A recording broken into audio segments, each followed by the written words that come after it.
한 나라가 국가로 인정을 받으려고 하면 세 가지 요소를 갖추어야 합니다. 여러분 다 아는 이야기죠. 첫째는 나라의 주인으로서 갖는 권리인 주권이 있어야 하고, 두 번째는 주권을 가진 사람들이 모여 사는 영토가 있어야 합니다. 그리고 세 번째는 주권을 가진 국민이 있어야 국가로 인정을 받게 되는 거죠. 그러니까 주권이 있어야 되고, 그 다음에 영토가 있어야 되고, 그 다음에 국민이 있어야 된다. 우리나라도 이 세 가지 요건을 갖추기 때문에 대한민국이라는 나라로 인정을 받는 것이지요. 그리고 국가의 권력은 입법권, 사법권, 행정권이 있는데 우리나라는 입법부는 어디죠? 입법부가 어디예요? 국회. 그리고 행정부는 청와대. 그 다음에 사법부는 법원. 이렇게 3권이 분리되어 있습니다. 이런 3권이 분리된 나라를 공화국이라고 민주주의 나라라 이 말이죠. 이렇게 되어 있어요. 그러나 왕정 국가에서는 왕이 군주로서 절대 권력을 가지고 통치하는 제도입니다. 그래서 곧 왕이 짐이 나라입니다. 영토도 누구 것이냐? 왕 것입니다. 국민도 짐에게 속한 소유물과 같은 것이죠. 그래서 왕이 절대 권력을 갖는 것이죠. 그래서 왕정국가는 왕을 위한 나라인 것입니다. 그래서 왕이 자기의 권력을 아들에게도 물려줄 수 있고 아니면 동생에게도 물려줄 수 있고 대대로 왕정 제도를 취하는 나라에서는 권력도 짐의 것이니까 왕의 것이니까 그대로 물려주는 것이죠. 그래서 이 왕의 나라 이런 왕정국가 통치제도를 우리는 보게 됩니다. 그런데 성경에 보면 최초로 왕정국가에 대한 기록이 나오는 것이 창세기 14장에 나옵니다. 그런데 이 왕을 나타내는 히브리어 그 단어를 보면 멜렉이라는 말인데 이 멜렉이라는 이 말은 헬라어 성경에 보면은 바실레우스라는 단어를 써요. 이 말은 왕국 또는 왕정 국가에 있어서 절대자에 대한 칭호로 쓰입니다. 그리고 이 왕이란 말은 절대자다 그런 말이죠. 그래서 성경의 초기 이 단어는 독재 권력까지 포함하는 모든 것으로부터 제약을 받지 않는 자에게 부르는 호칭이에요. 제약을 받지 않는 자에게 주는. 왕은 제약을 받지 않는 어떤 제약도 받지 않아. 그러나 우리 같이 평범한 사람은 많은 제약이 있잖아요. 왕은 돈을 자기가 쓰고 싶으면 나라의 반이라도 떼어줄 수 있어요. 그래서 우리 성경 읽다 보면 이 허풍쟁이 왕들이 간혹 기분이 좋으면 여봐라 그대의 소원이 무엇인고 나라의 절반이라도 주겠다. 미친놈입니다. 자기가 좋아하는 여자가 좋으면 여자에게 나라의 절반도 떼어준다. 이 말은 뭐냐? 왕의 권세가 그래야 돼. 그런 얘기가 어디 많이 나오느냐? 에스더서에 보면 그 아수르의 왕이 에스더에게 그대가 원하는 것이 무엇인고?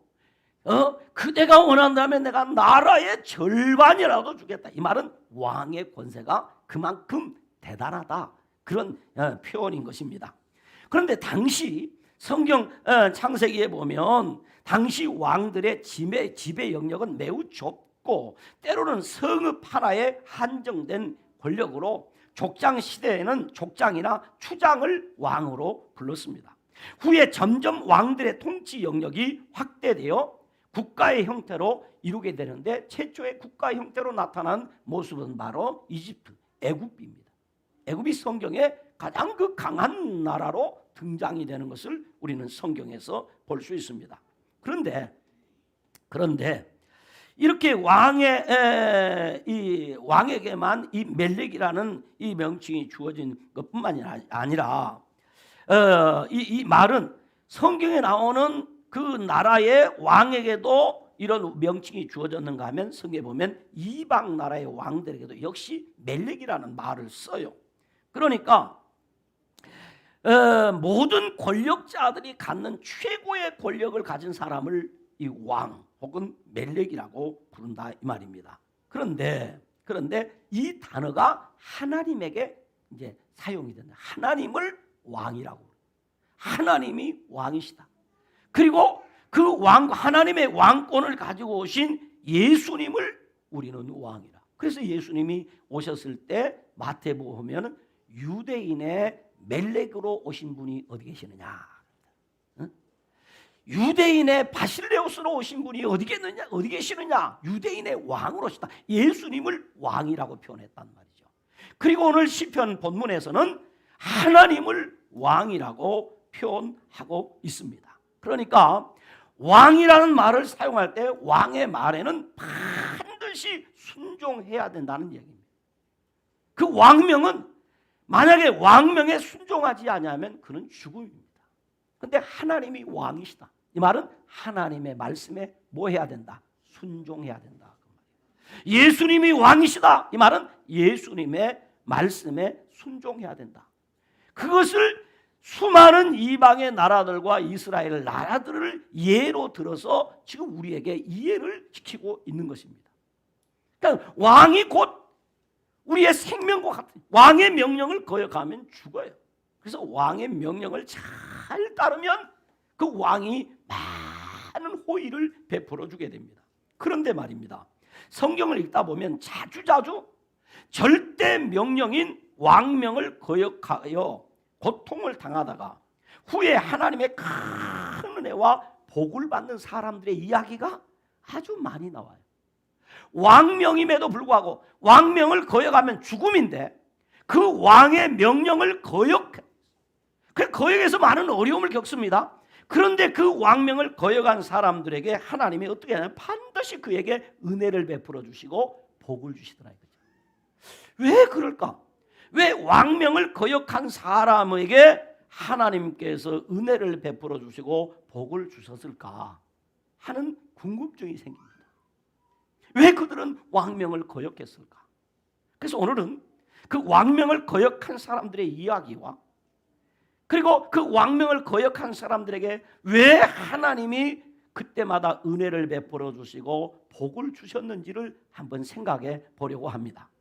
조금 불편하시더라도 여러분 성경을 좀 펼치고 성경을 좀 찾아 읽는 시간에 같이 읽었으면 참 좋겠습니다. 첫째는 히브리 3파 10부라와 부하를 살펴보겠습니다.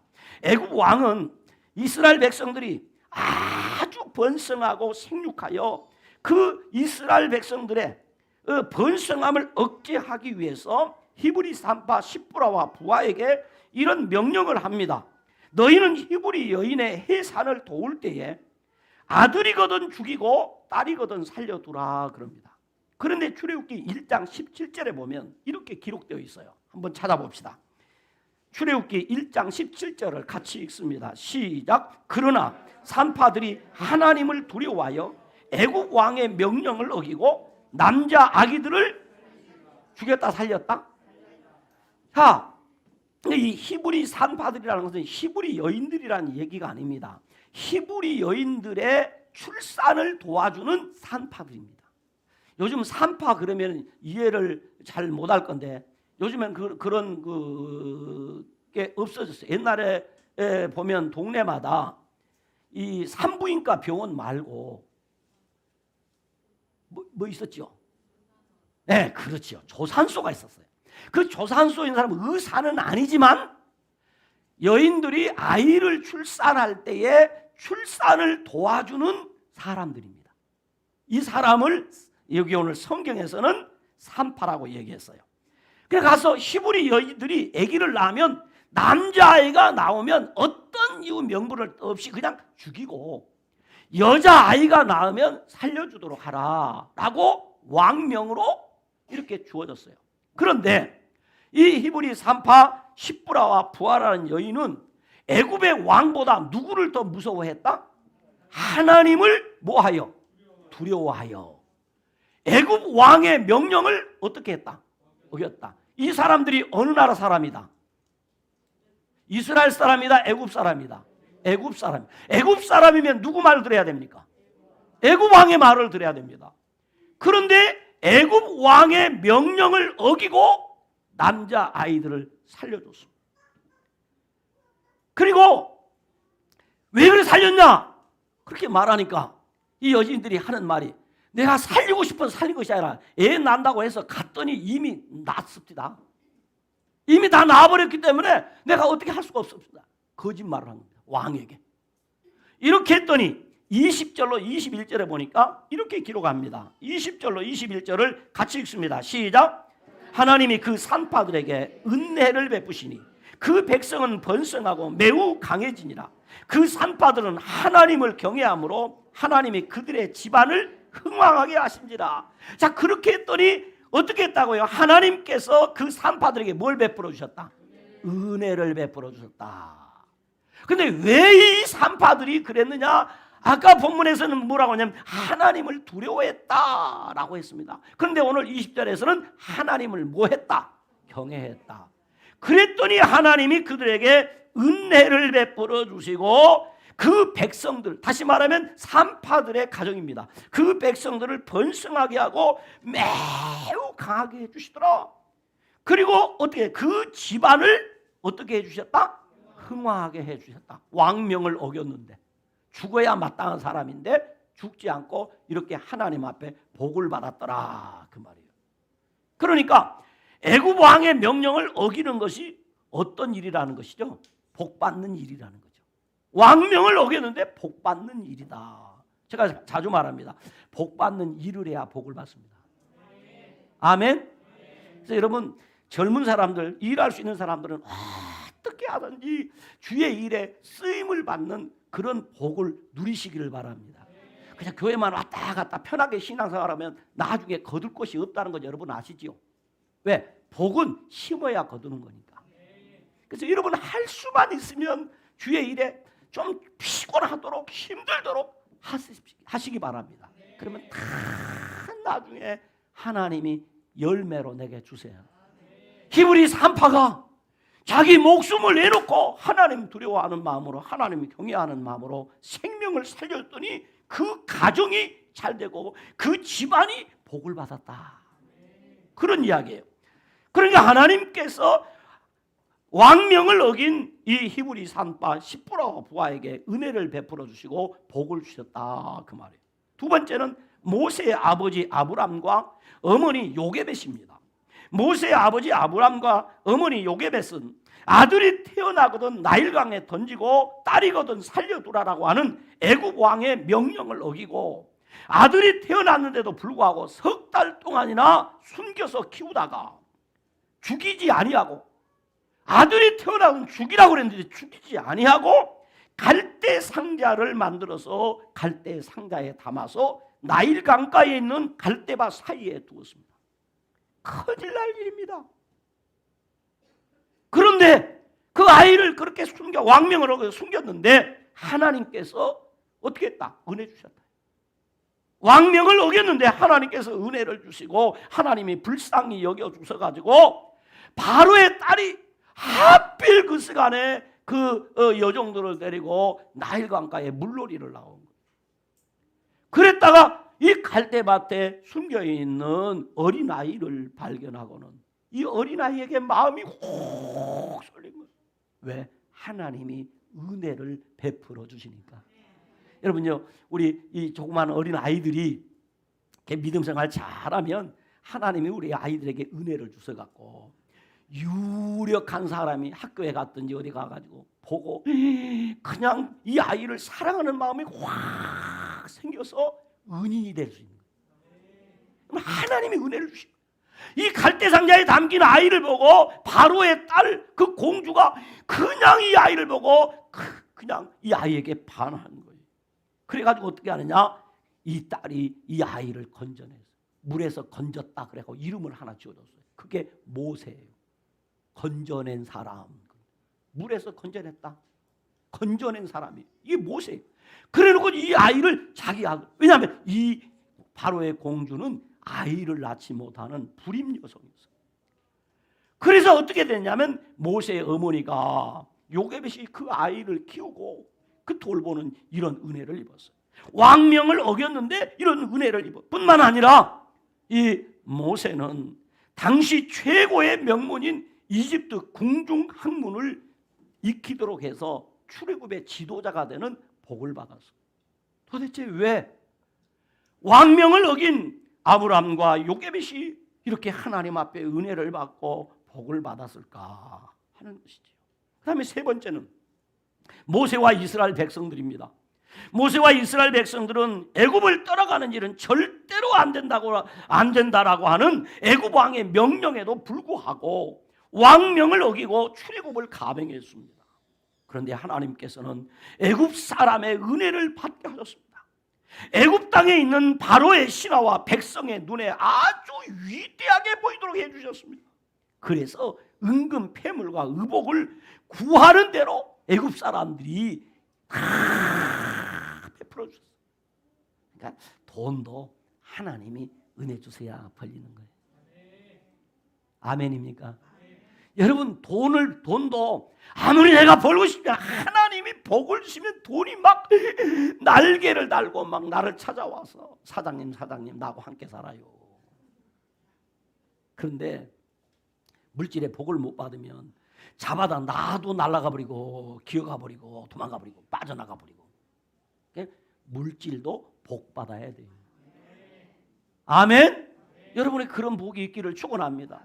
하나님이 그냥 복을 주시니까 애굽 사람들이 그냥 막 갖다 주는 거예요. 구하는 대로 은금 패물을 갖다 주시고 출애굽의 대역사를 이루게 하셔서 낮에는 구름 기둥 밤에는 불 기둥으로 그들을 인도해 주시고 보호해 주셨어요. 홍해를 가르고 홍해를 건너게 해 주셨어요. 곧 하나님께서 모세와 이스라엘 백성들에게 은혜를 베풀어 주시고 복을 주셨다 이 말이에요. 그다음에 네 번째는 다니엘서에 가서 보면 그 외에도 많이 있지만은 대표적인 몇 가지 사건을 좀 봅니다. 다니엘과 세 친구입니다. 나라가 바벨론의 침략을 받아 포로로 잡혀간 어린 소년 다니엘과 그 친구 하나냐와 미사엘과 아샤라라는 이 네 사람, 네 어린 소년입니다. 그런데 바벨론에 잡혀가서 바벨론에 의해서 이름도 바뀌었어요. 이름도 개명을 했어요. 자기 의사와 상관없이 이름이 바뀌었는데 어떻게 바뀌었느냐? 다니엘은 벨드사살이라고 이름이 바뀌고, 하나냐는 사드락이라고 이름이 바뀌고, 미사엘은 메삭이라고 이름이 개명되고, 아샤라는 아벳누고라라는 이름 개명됐어요. 그래서 우리는 이 바벨론식 이름을 잘 기억해요. 근데 다니엘서에 보면 다니엘의 이름은 원래 히브리식 이름을 사용하는데 친구들의 이름은 전부 바벨론식으로 해요. 왜냐하면 다니엘서를 아마도 다니엘이 기록해서 자기 이름 그래도 이렇게 한 것 같아요. 오늘 우리 어른들 가운데도 옛날 일제시대에 일본 이름이 있잖아요. 그런데 일본 이름은 내가 갖고 싶어서 가진 게 아니에요. 어쩔 수 없이 일본 이름을 가졌단 말이에요. 그 이름도 다 바꿨어요. 완전히 바벨론화 해버렸습니다. 그래서 어떻게 하냐면 바벨론의 학문을 그들이 배우게 돼요. 뿐만 아니라 바벨론 사람들이 섬기는 신도 섬기도록 하기 위해서 어떻게 하느냐 하면 왕이 그들에게 지정해 주는 음식을 먹고 왕이 지정해 주는 포도주를 먹도록 이렇게 했습니다. 그러나 다니엘은 뜻을 정했다고 했어요. 다니엘은 뜻을 정하여 친구들과 함께 어떻게 했느냐면 왕의 음식과 왕이 마시는 포도주로 자기를 더럽히지 않겠다. 내가 비록 포로로 잡혀왔지만은, 내가 포로 신세지만은 나는 바벨론의 느부갓네살 대왕의 왕명을 나는 거역하고라도 나는 왕이 내리는 음식과 포도주를 먹지 않겠다라고 했어요. 그래서 그들은 물과 채소만을 먹게 됐습니다.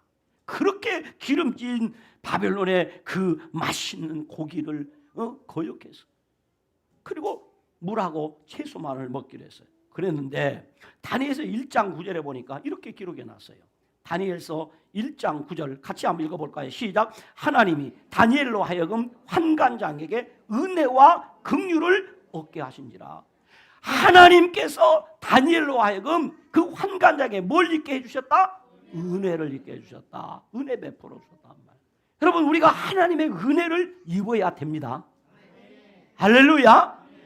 한간자에게 하나님의 은혜와 긍휼을 얻게 해주신 것이에요. 그리고 15절에 보니까 이렇게 기록해 놨어요. 15절 같이 읽어봅시다. 시작. 열흘 후에 그들의 얼굴이 더욱 아름답고 살이 더욱 윤택하여 왕의 음식을 먹은 다른 소년들보다 더 못하더라. 예? 더 좋아 보인지라. 그러니까 건강도 하나님이 은혜 주셔야 되는 거예요. 내가 건강한다고, 여러분, 내가 건강한다고 약간의 유익은 있어요. 약간의 유익은 있습니다. 여러분, 운동 안 하는 것보다 운동하는 게 좋습니다. 운동하면 우리 몸에 건강에 약간의 유익이 있습니다. 유익이 없는 게 아닙니다. 성경에 유익이 있다고 그랬어요. 육신의 경건이 약간의 유익이 있습니다. 그러나 근본적으로 우리의 건강, 우리의 생명은 하나님이 은혜 주셔야 돼요. 하나님이 건강 붙들어 주셔야 돼. 할렐루야. 우리는 어쩔 수 없이 나이가 먹으면 다 죽게 됐어요.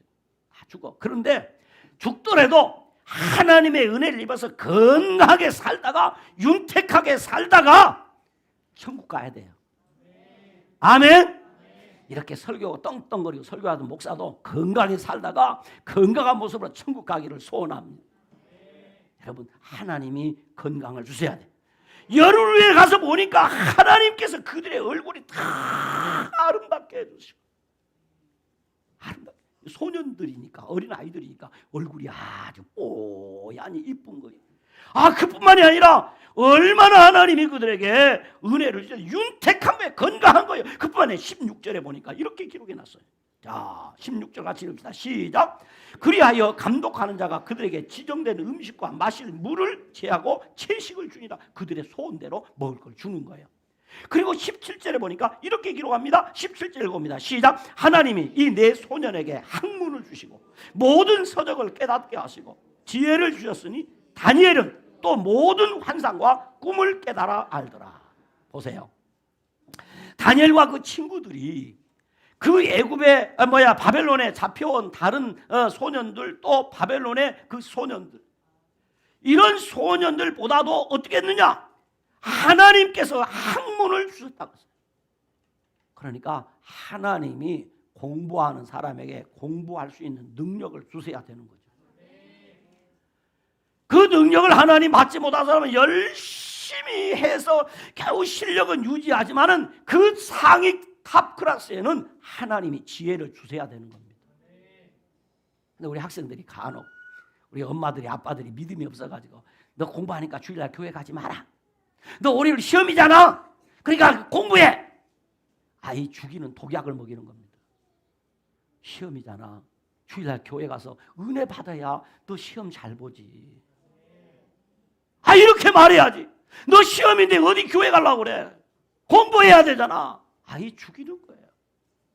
하나님이 학문할 수 있는 능력을 주세요. 서적을 깨닫게 하시는 지혜를 주세요. 하나님이 다니엘과 그 친구들에게, 그런데 다니엘에게는 거기에다가 환상과 꿈을 깨닫는 영적인 능력을 주셨어요. 아멘. 하나님께서 그렇게 해주셨단 말이에요. 그래서 20절에 가서 읽어보면 무슨 얘기를 하냐. 20절 읽어봐요. 20절 시작. 왕이 그들에게 모든 일을 묻는 중에 그 지혜와 총명이 온 나라 박수와 술객보다 얼마나? 10배나 나온 줄 아니라. 다 그래서 게임이 안 되는 거예요. 게임이 안 돼. 비교가 안 되는 거지.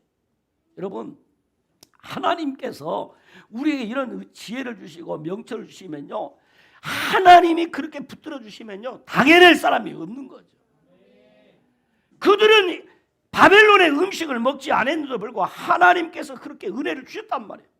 하나님께서 왕명을 거역한 다니엘과 세 친구에게 은혜를 베풀으시고 복을 주셨어요. 그뿐만이 아닙니다. 또 다니엘서 3장에 보면 바벨론의 느부갓네살 대왕은 자신의 금신상을 만들어 세우고 전국의 모든 관리들을 다 불러 모은 후에 그 금신상에게 절하라고 합니다. 그러면서 하는 말이 누구든지 엎드려 절하지 아니하는 자는 즉시 맹렬히 타는 풀무불에 던져 넣으리라 라고 엄히 명령을 했습니다. 그러자 거기 모인 모든 사람들은 모두 왕의 금신상 앞에 절을 했습니다. 그러나 사드락과 메삭과 아벳느고는 왕이 세운 금신상에게 절하지 않았습니다. 이 사실을 알게 된 바벨론의 느부갓네살 대왕은 그들에게 자비를 베풀어 주십니다. 그렇다고 당장에 죽일 수 없다는 것입니다. 왜냐하면 너무나 귀한 사람인 것을 느부갓네살이 알아요. 왜? 자기가 면접을 해 보았잖아요. 뭐 질문하면 턱턱 대답을 하는 건 사람이에요. 어떻게 영민한지. 그런 데다가 공부도 잘한 데다가 똑똑한 데다가 인물까지 확 칠한 거예요. 모자란 게 없어요. 모자란 게. 그러니까 왕이 특별법으로 이 사람들을 사형에 처하지 않고 풀불에 집어넣지 않고 다시 기회를 줍니다. 그러면서 왕이 짐짓 그리하였느냐라고 물으면서 내가 한 번 다시 기회를 줄 테니까 너희 그때 절을 하면 된다 하니까 신하들이 이 왕이 왜 갑자기 이 사람들에게 이렇게 자비를 베푸나 의심스러웠어요. 만약에 너희들이 이 기회에도 내 신상에 절을 안 하면 너희들은 풀무불을 7배나 더 뜨겁게 해서 그 불 속에 집어넣을 것이다 라고 했습니다. 그러나 사드락과 메삭과 아벳느고는 왕에게 뭐라고 대답했는가? 16절에서 다니엘서 3장 16절에 18절 말씀을 다 같이 한번 읽어보도록 합니다. 읽습니다. 시작. 느부갓네살이여 우리가 이 일에 대하여 왕에게 대답할 필요가 없나이다. 17절 시작. 왕이여 우리가 섬기는 하나님이 계시다면 우리를 맹렬히 타는 풍물 가운데서 능히 건져내시겠고 왕의 손에서도 건져내시리라. 그렇게 하지 아니하실지라도 왕이여 우리가 왕의 신들을 섬기지 아니하고 왕이 세우신 금신상에게 절하지도 아니할 줄을 아옵소서. 이런 경우를 두고 뭐라고 하는지 아세요? 이런 경우를 두고 뭐라고 얘기하죠? 간이 배 밖으로 나왔다 그래요. 지금 어느 안전이라고? 지금 이 사드락과 메삭과 아벳느고 신세가 어느 신세냐면 포로로 잡혀온 신세입니다. 포로로 잡혀온 신세에 그 나라의 왕 앞에서 감히 이런 말을 할 수 있다? 이거 어찌해야 됩니까? 이거 어찌해야 돼요? 큰일 난 거지요. 당장이 죽는 거지요. 그런데도 이 다니엘의 세 친구 사드락과 메삭과 아벳느고는 왕 앞에 담대히 말한 하나님이 당신이 우리를 풀불 속에 집어넣어도 풀불 속에서도 우리 하나님 우리를 능히 건져내실 것입니다. 그뿐만이 아니라 왕이 우리를 죽이려고 한다고 죽이나요? 하나님께서 왕의 손에서도 나를 건져내실 것입니다. 이걸 두고 뭐라고 말해요? 뭐가 좋다고 그래요? 배짱이 좋다고 그러나요? 참 이 아이들 뭐가 좋다? 믿음이 좋다 이 말입니다. 하나님이 풀물 속에서도 우리를 건져내시겠고 왕의 손에서도 건져냅니다. 만약에 혹시 우리 하나님이 바쁘셔서 그리 안 하셔도 우리는 왕의 신상에 절하지 않습니다. 이 말은 무슨 말입니까? 결코 왕의 신상에 우리는 절할 수 없습니다. 죽어도 좋습니다. 죽어도 좋습니다. 이렇게 이야기하는 것입니다. 그 말을 들은 느부갓네살 대왕이 분이 가득하여 사드락과 메삭과 아벳느고를 향하는 얼굴빛이 바뀌었어요. 괘씸할 수가 없잖아요. 이렇게 괘씸한 놈들이 어디 있어요? 자비를 베풀어줬으면 그 자비에 화답을 해야죠. 얼굴빛이 바뀌어가지고 풀불을 평소보다 7배나 더 뜨겁게 하여 그들을 결박하여 극렬히 타는 풀불 가운데 던져버렸습니다. 그불이 얼마나 뜨거웠는가를 증거를 보여주는데 사드락과 메삭과 아벳느고를 붙들고 묶어서 던지던 사람들이 그 불에 타서 죽어버렸습니다. 자, 그를 묶어서 던지던 사람이 불에 타 죽었으면 사드락과 메삭과 아벳느고는 죽었을까요? 살았을까요? 여러분, 죽었을까요? 살았을까요? 죽었어요. 그런데 어때? 하나님이 그들을 살려주셨어요. 그런데 그 광경을 보고 있던 느부갓네살 대왕이 깜짝 놀란 거예요. 아니 그들을 묶고 있던 줄은 다 불타져 버렸는데 이들은 자유로운 가운데 불 가운데 거니는데 분명히 3사람을 집어넣는데 그 불 가운데서 몇 사람이 돌아다니더라? 4사람이.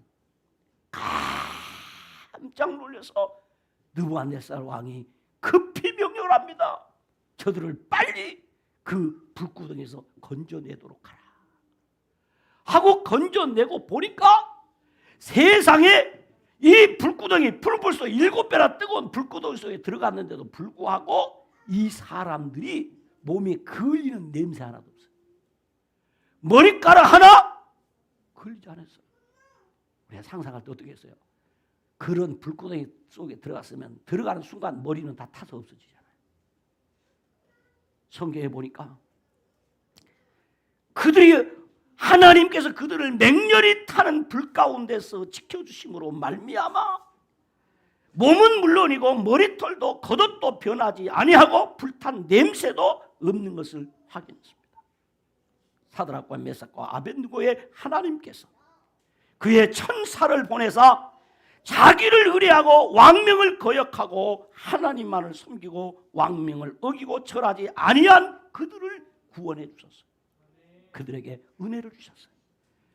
그것을 본 느부갓네살 대왕이 사드락과 메삭과 아벳느고가 믿는 하나님 앞에 오히려 찬송을 하고 누구든지 전국에 조서를 내려서 사드락과 메삭과 아벳느고의 하나님께 경솔히 함부로 말하는 자는 신분 고하를 불문하고 그 가문 그는 물론이거니와 그 가문을 다 멸하겠다 하고 이 어린 소년들이 믿는 하나님을 인정했어요.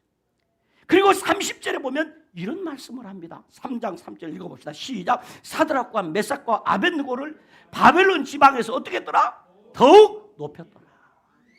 하나님이 높여져야 높아지는 것이에요.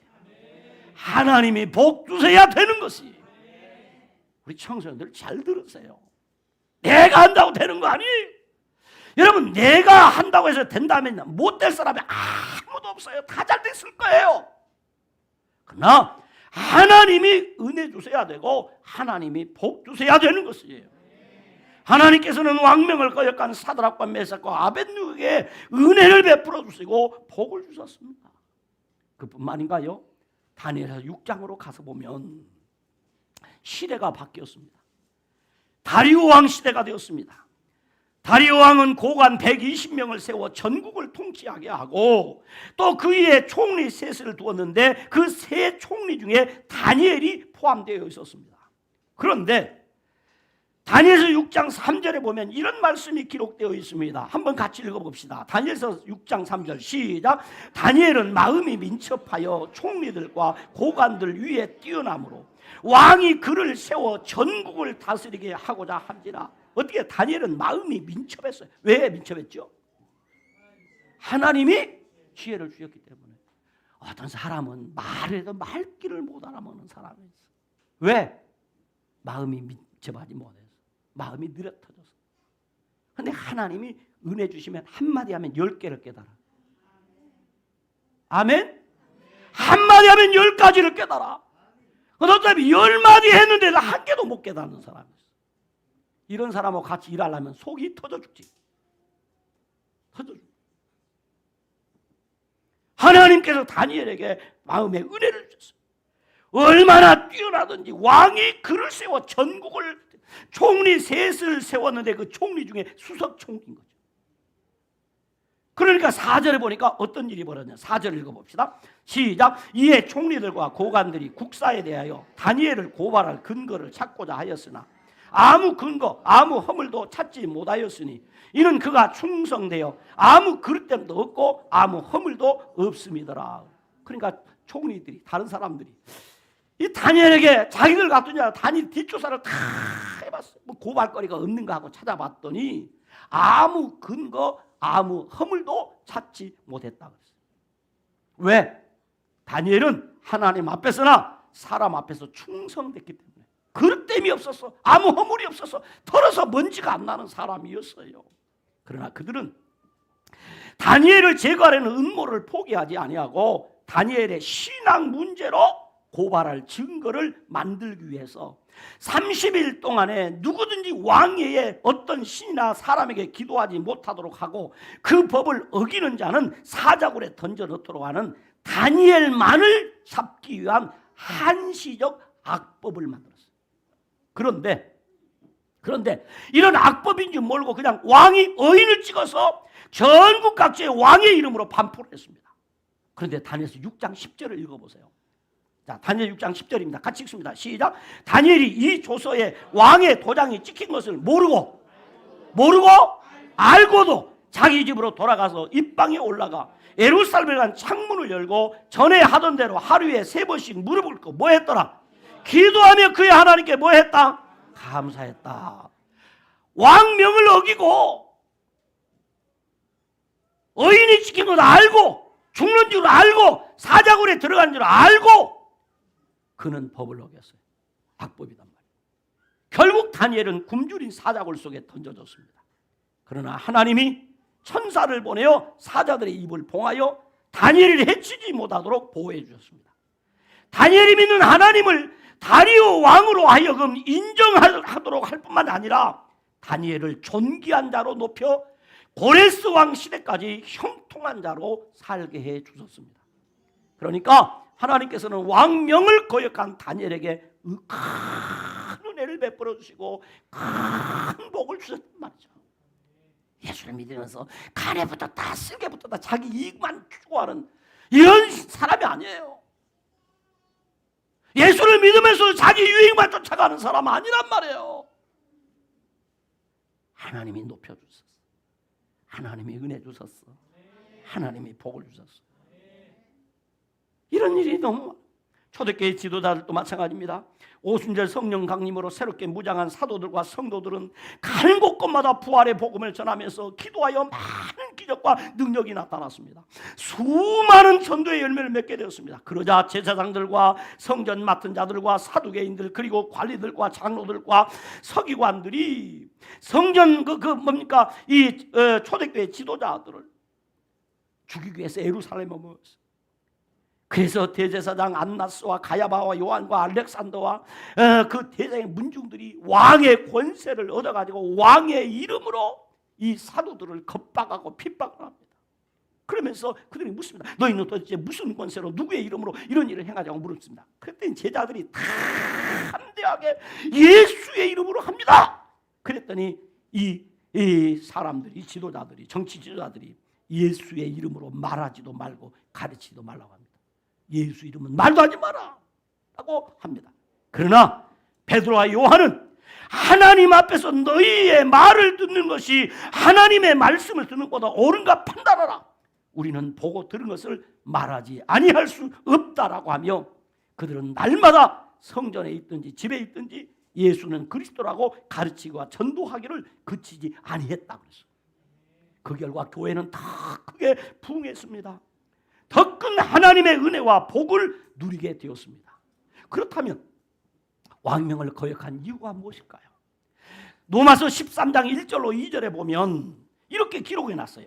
로마서 13장 1절로 2절을 한번 같이 읽어보시겠습니다. 시작. 각 사람은 위에 있는 권세들에게 뭐하라?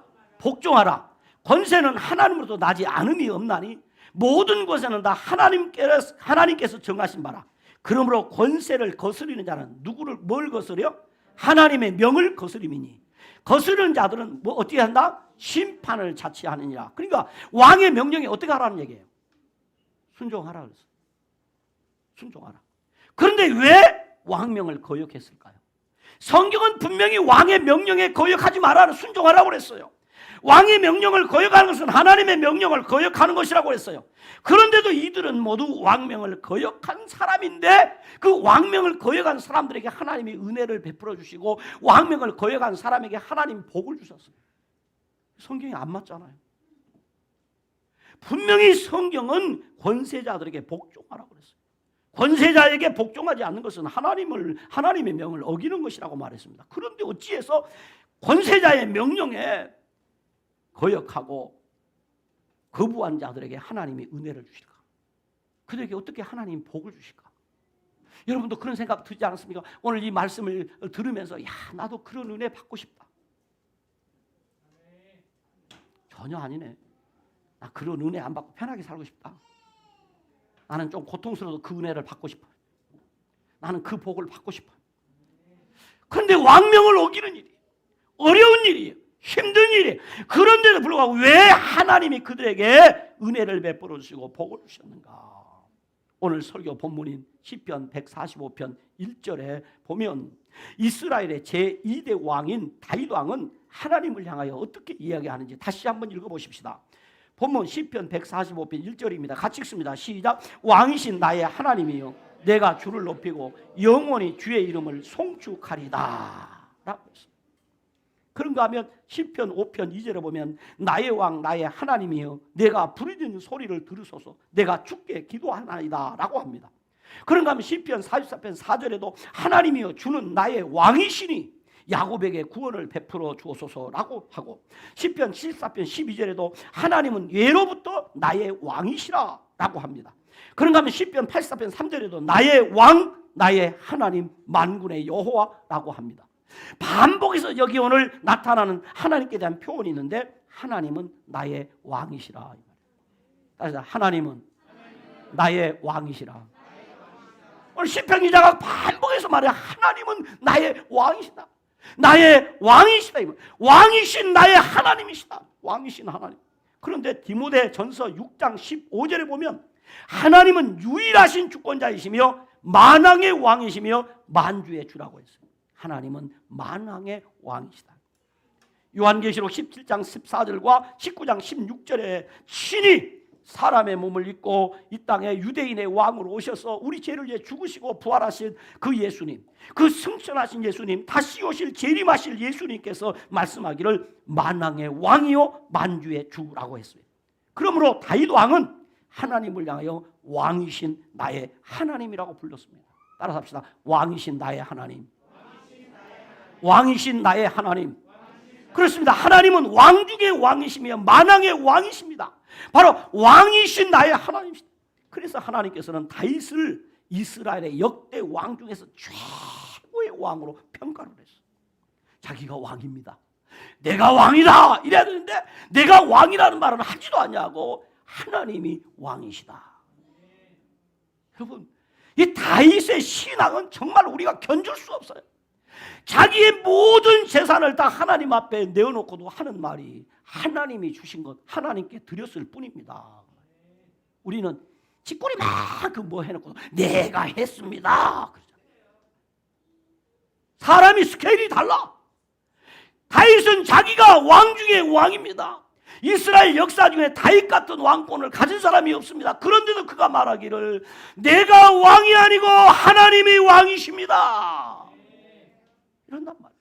그러니 얼마나 하나님이 다윗을 좋아했더니 다윗과 같은 이런 사람을 보고 다윗을 보고 하나님이 무엇이라고 말하냐면 내 마음에 맞는 사람이라고 했어요. 하나님 마음과 꼭 맞아요. 하나님과 마음이 꼭 맞아요.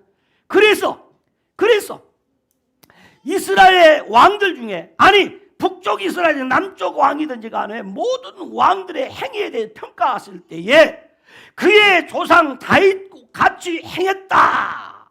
이 사람은 잘한 사람이에요. 잘 못한 사람은 다윗의 길로 가지 아니했다. 그게 다윗처럼 하지 않으면 다 잘못한 거예요. 다윗처럼 한 사람은 잘한 사람. 다윗이 캐논이 된 거예요. 캐논. 다윗이 표준이 된 거죠. 여러분 나처럼 신앙생활을 그럴 수 없어요. 내가 그렇게 온전하지 못해요. 그런데 다윗처럼 하면 너 잘했다. 너 다윗처럼 왜 안 해? 그 다윗처럼 안 해서 벌 받는 거죠. 다윗처럼 하면 은혜를 입어. 이 정도 다윗이 훌륭했어요. 그러니까 다윗이 자신이 왕이지만은 자신이 왕이 아니라 다윗은 하나님이 왕이에요.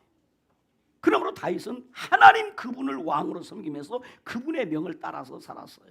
그러므로 세상 군주의 명령이 만왕의 왕이며 나의 왕이신 하나님의 명령을 거역하는 명령일 때는 언제나 어디서나 어떠한 상황에 있든지 간에 단호하게 아니요 라고 하며 거역하는 것입니다. 왜 오늘 이 사람들이 왕명을 거역했는데도 하나님이 은혜를 주시고 복을 주셨느냐? 이 왕들이 만왕의 왕 중에 왕이신 그 왕의 명령과 다르기 때문에 이들은 한 나라의 왕을 섬기기도 하지만은 그 왕보다 뛰어나신 하나님을 왕으로 모시고 살기 때문에 그 하나님의 명령에 그 하나님의 말씀에 틀리면 세상의 왕의 명령에는 아니요! 라고 거부했기 때문에 하나님이 하나님의 명령을 따라 사는 자에게 은혜를 베풀어 주시고 복을 주셨다 이 말입니다. 곧 나의 왕이신 하나님의 명령에 순종하는 신앙적 행동이기 때문에 하나님이 은혜를 주시고 복 주셨습니다. 그러한 신앙적 행동을 하는 사람에게 하나님께서는 복 주시기를 원하시고 은혜 베푸시기를 원하십니다.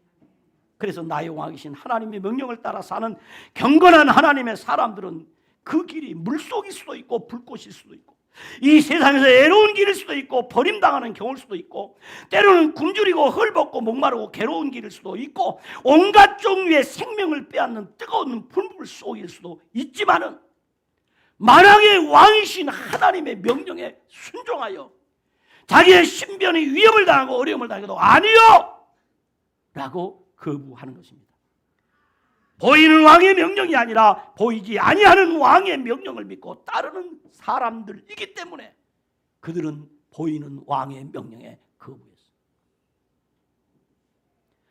유한한 왕의 명령이 아니라 무한하신 왕의 명령을 믿는 사람들이기 때문입니다. 악한 왕의 악한 명령이 아니라 선하신 하나님을 나의 왕으로 믿고 그 선한 명령을 믿고 따르는 사람들이기 때문이었습니다. 땅에 사는 왕의 명령을 따르는 사람이 아니라 하늘의 영광 보좌에 자정하신 만왕의 왕이신 하나님의 명령을 믿고 따르는 사람들이기 때문입니다. 그렇습니다. 하나님을 나의 왕으로 믿는 사람은 왕명에 절대 순종해야 합니다. 국가나 교회 모두 하나님의 주권적 그 권세에 종속된 기관이면 틀림없습니다. 국가는 하나님의 자연 은총 영역에 속한 것이고 교회는 특별 은총 영역에 속한 하나님의 기관입니다. 그러므로 성도는 국가에 대하여서 시민적 충성을 다해야 됩니다. 곧 정치적 충성을 다해야 됩니다. 오늘 우리는 국민으로서 3대 의무를 감당해야 된다. 다시 말하면 납세 의무, 국방 의무, 교육 의무를 우리는 충실하게 감당해야 돼. 그러나 국가는 성도들의 하나님께 대한 충성심을 착취하거나 방해해서는 절대로 안 되는 것입니다. 성도가 하나님께 드리는 충성은 신앙적 충성입니다. 신앙적 충성의 최대 표현이 예배 행위올시다.